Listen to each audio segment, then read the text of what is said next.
Hey guys, welcome back to my channel. I am Sharisa. I'm the creator behind Blue Side Custom Designs. Today I wanted to show you how I make some of my recycled, I call them my recycle line. This is a ring that I made, if you can see it. And what it is it's made out of all of the little bits that are left over from all of my designs. I'm big on trying not to waste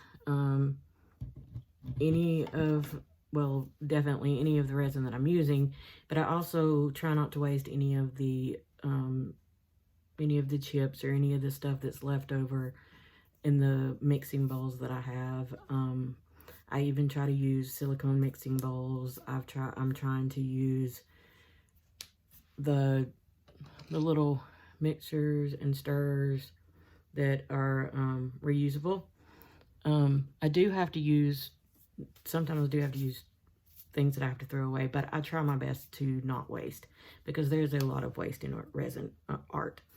So, but I came up with this idea to make jewelry out of my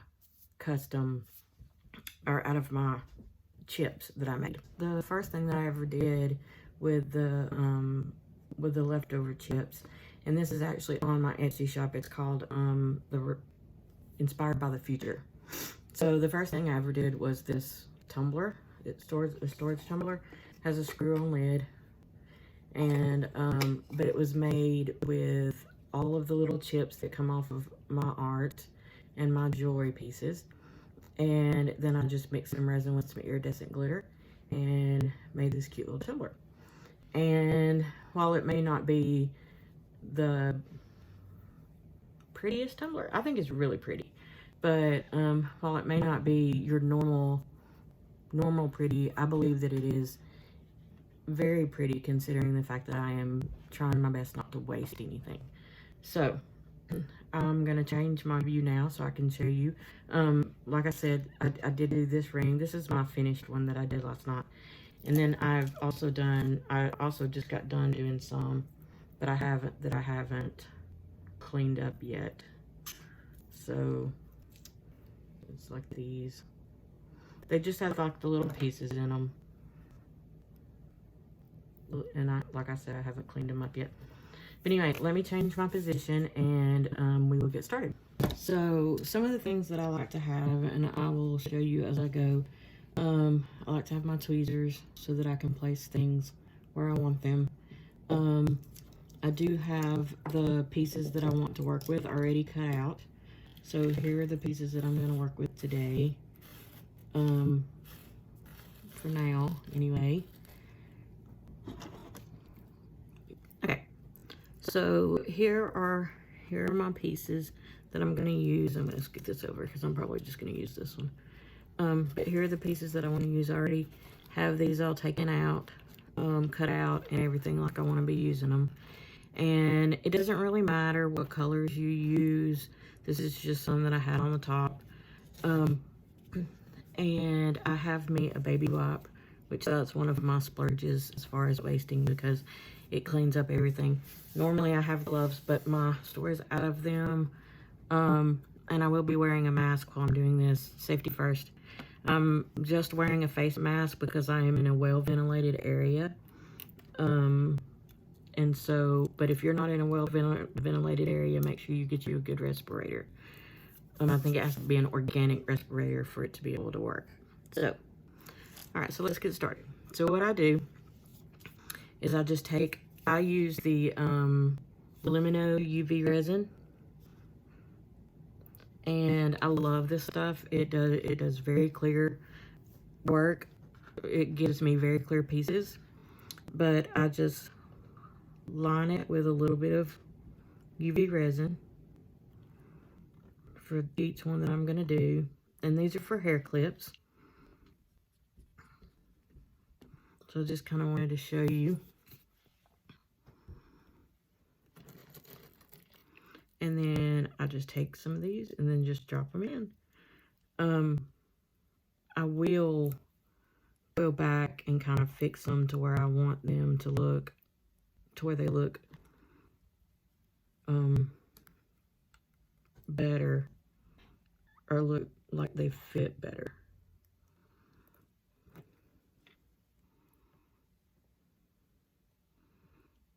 That one looks like it's going to be too big or too thick for the hair piece, hair clip. Could be using my clipper, my tweezers. Of course, that's going to take a little bit longer, but that's okay. Safety first. Safety first, safety second, and coolness third, as a famous singer would say.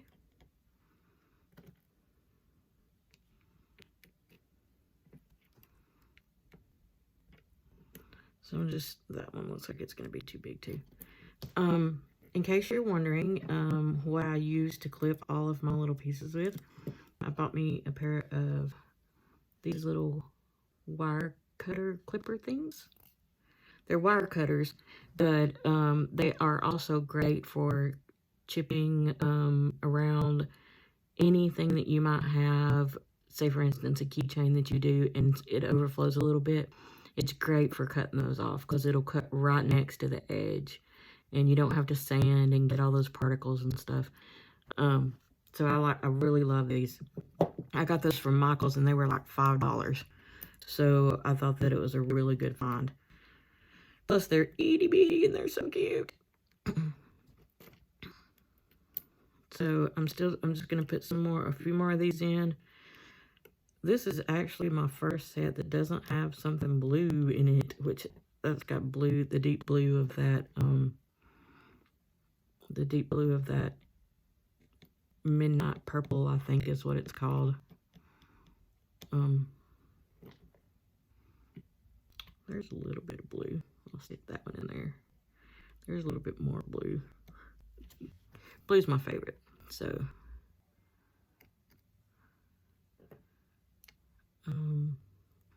these may come from cups, these may come from rings, these may come from hair clips, these may come from keychains. I've pulled them out of bowls. This came from my cup. This right here, I pulled from my cup silicone mat from where one of my cups got way too drippy. Stuff like this, well,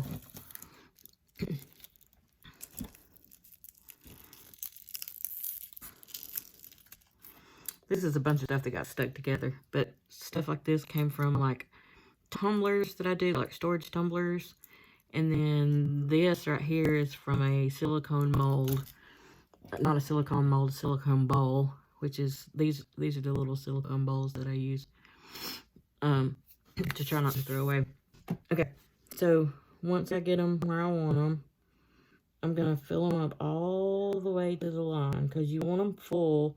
If you don't have them full, you're going to have them, you're going to have like a little dip in them. And then you're going to end up having to go back and fill them again. And you don't want to have to do that. So, this bottle of UV resin is 1,000 grams. I believe. No, 500 grams. So it's 500 grams. It runs about $33, which is not bad for UV resin. I've seen a lot of UV resin that's a lot more expensive. But I absolutely love making hair clips.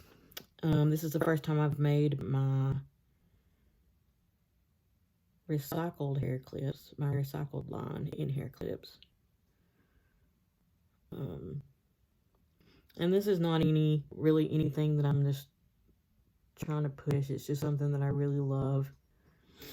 I love the idea behind. I've always been one of those save the world kids. I had a Save the Tropical Rainforest when I was like 7, 10, something like that. So I've always been that type of person. So after we get done with that, so those are all full, nice and full. So after we get done with that, we put it under the UV lamp. Let me switch over real quick and I'll show you that. So here's my UV lamp. I got the Sun 9C. Focus on UV LED application. It has a 30-second timer and a 60-second timer, if you can see that right there. It's very good for the UV jewelry because it's a 24-watt lamp. So it doesn't take as long as one of the 9-watt lamps, the lower watt lamps. Usually when I'm doing UV rings, I can do 60 seconds on one side and 60 seconds on the other side. No, I do 120 seconds on one side and then 60 seconds on the back side. And they usually work, they usually come out just fine. So, not sticky or anything. I was tired of having sticky stuff all the time with my 9-volt or my 9-watt. And so I got this one. And it wasn't but like 20 bucks. And now I think you can even get it for 9 or 10. So I'm going to stick it under here and bring it back to me. We're going to just let them work for 60 seconds. And like I said, we work them for 60 seconds on one side and 60 seconds on the other side. And it's very important that you have the translucent molds because with UV, because if you have like a colored mold, so like say for instance, if you have a colored mold like this one, you can't turn it over and do, oh, I've got resin on my finger. You can't turn it over and cure it this way because the light can't get through that pink. So you have to have a translucent mold to where you can do 60 seconds on this side or 120 seconds on the front side and then 20 seconds on the back. If you're using the 24-watt lamp. Okay, so once that gets done, we have these right here. I usually like to get a piece of clean paper, a piece of clean wax paper, because I've ruined a lot of stuff laying it down on my mat and then it getting hit with a resin that has melted underneath the cured part. This is where I was showing, or this is where I was talking about these are really handy, is you can just clip it and it comes right off. And you don't have to sand it. Now some of these are going to have to be sanded for the sides. This one is going to have to be sanded on top. And it's really easy to sand something. You do want to make sure that you have your mask on when you sand, because you don't want to breathe in those particles of dust because they can be harmful to your health. So I'm going to take this one. This one's already cured. This is, like I said, this is, it's already cured. I'm going to do the top.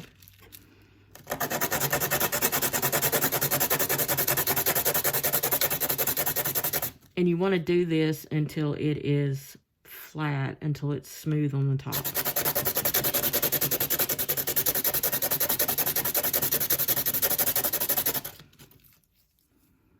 Okay, so not quite there yet.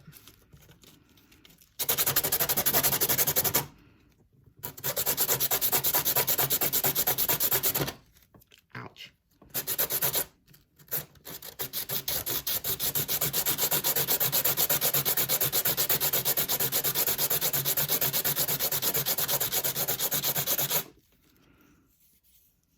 Okay, that's a little better. It's still got a little bit of bumps on it, but it's smooth, so that's what matters. This is where I like to take my baby wipe, and I'll just wipe off the excess dust from the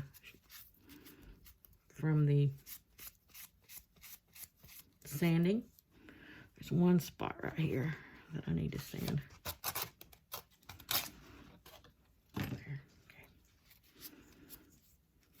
All right, so when you do this, the good thing about resin is it's very, very forgiving. So if you'll see how the scratches are right here, you can actually pour some over the top. And you don't want to pour a ton, but then you take one of your sticks and you dome it. So you push it all the way to the edge without going over, without pushing it over.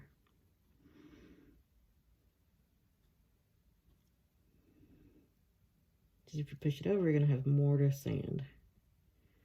But you want to push it to the edge so that it looks finished. I almost can't tell if that's all the way to the edge or not. It's giving me a weird glare.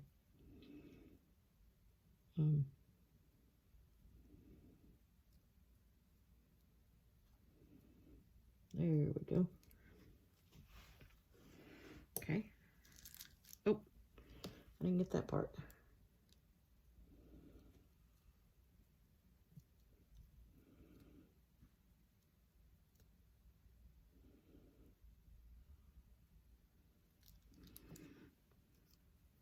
Okay. Just realized I still have residue left over from my sanding. That was a little dumb. So then I put that on for 30 more seconds.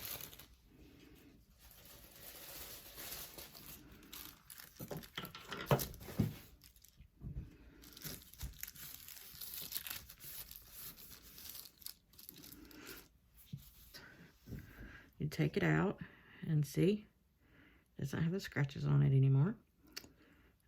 Sometimes I'll let it go for another 60 seconds. It depends on if it is still sticky, which this one is a little bit still sticky, but I'm going to go ahead and do the back of it for you. So now here's the back, and you want to figure out which one would go better. So I have this one, and then I have this one, which will probably be the best, but I may try this one because I've got a bunch of these. And then we have the black one, but that black one's going to show too much. So I'm going to try to do this one. So actually you use UV resin for this as well. And you just put a little bit on the back right here. And you stick this down. Just like this. Make sure it's in the middle. And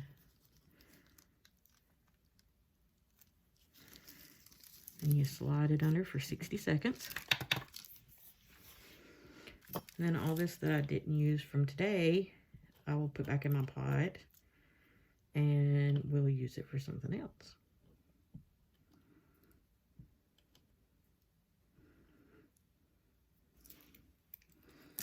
I've actually been able, with my tumbler, I was actually able to use a whole 2.5 cups of waste, which was really cool.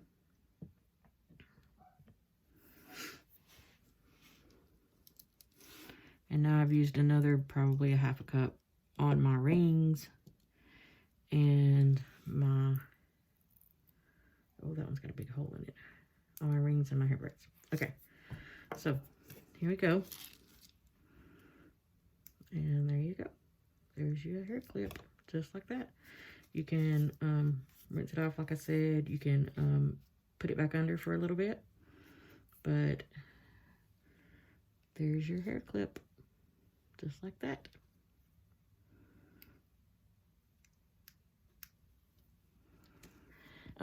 That's all for today. If you are interested in my videos and would like to see me do more tutorials, please hit the like button. Any suggestions would be great since I'm just starting out. I do have 2 cups that I hydro dipped. I would love to show you how to hydro dip. It's something that I just have started that my husband suggested that I try. So I want to try to get that out and show you how to hydro dip too. But I do tumblers. I've got some tumblers, rings. It took me a long time to learn how to do rings, so I may do a ring tutorial. So, anyway, so that's all for now. please subscribe and hit the notification bell so you can find out when I do a new video. And I will see you next time. Bye-bye.